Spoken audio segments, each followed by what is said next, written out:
Bom, pessoal, vamos começar o nosso curso aqui agora oficialmente e eu vou apresentar a primeira parte da história da economia internacional.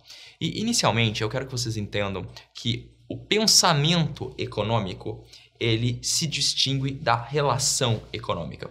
Por quê? Porque o pensamento econômico, principalmente o pensamento econômico científico, ele é algo muito mais moderno, ele é algo muito mais ligado aos ideais de Adam Smith, por exemplo, no século XVIII, quando ele escreveu A Riqueza das Nações e teorizou sobre o liberalismo econômico. Ele é muito mais pensado nas lições também de Karl Marx, que veio depois, de David Ricardo e outros economistas. Como relação econômica, não vou dizer o direito econômico, mas como relação econômica, essas relações, com perdão da redundância, elas são muito mais antigas. E por que elas são muito mais antigas? Porque o ser humano percebeu que dava muito trabalho ser nômade. O nomadismo, que é a atividade na qual as pessoas ficam circulando em determinada região ou até mesmo entre diferentes regiões bastante extensas e procuram recursos em diferentes locais, ela é bastante desgastante, bastante vulnerável e não permitia ao homem o hábito do sedentarismo.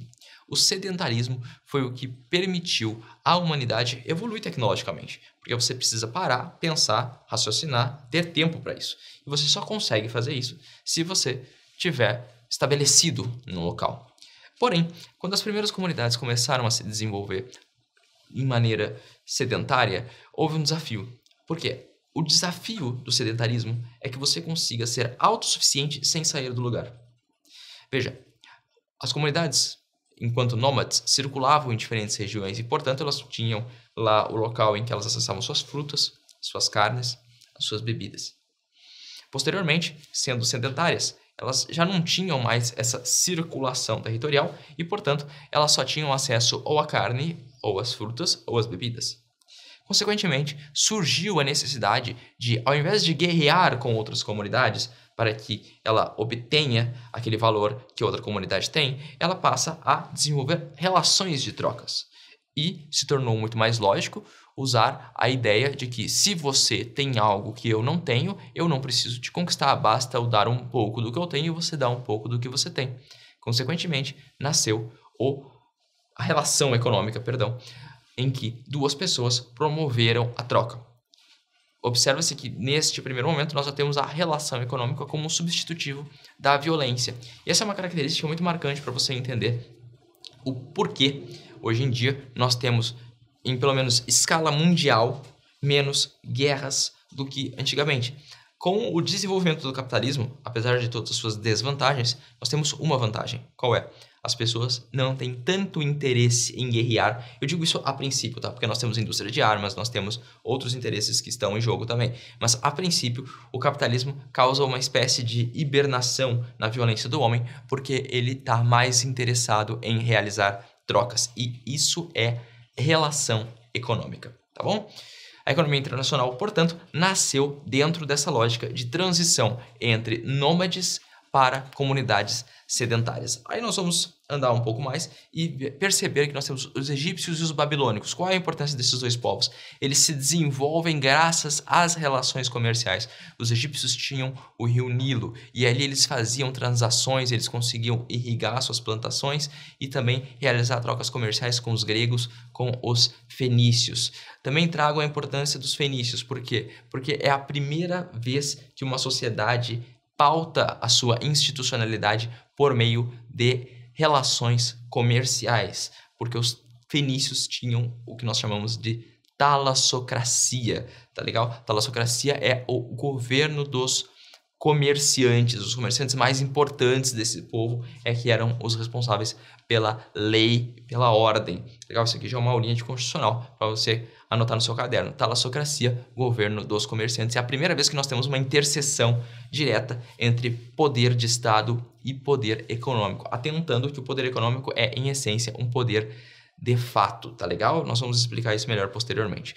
Depois nós também temos os gregos. Os gregos foram responsáveis por criar um sistema confederativo de cidades-estado, e essas cidades-estado também passaram a se relacionar entre si e com outros povos por meio de relações comerciais.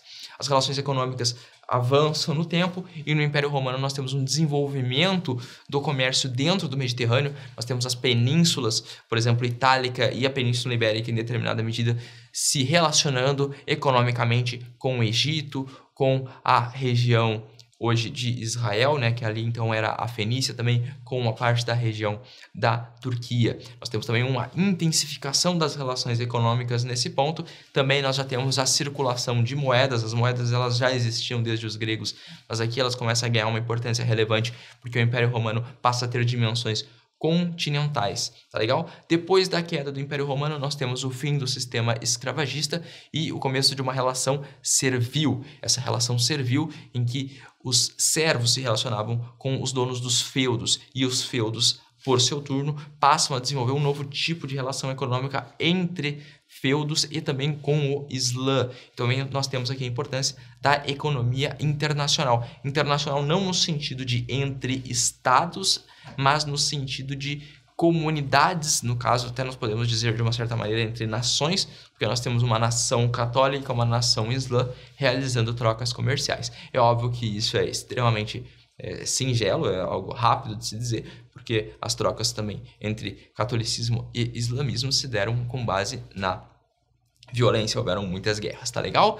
Nós também temos no final da Idade Média um desenvolvimento da Rota da Seda, e aqui nós temos, por meio da Rota da Seda, uma das maiores engenharias comerciais. Por quê?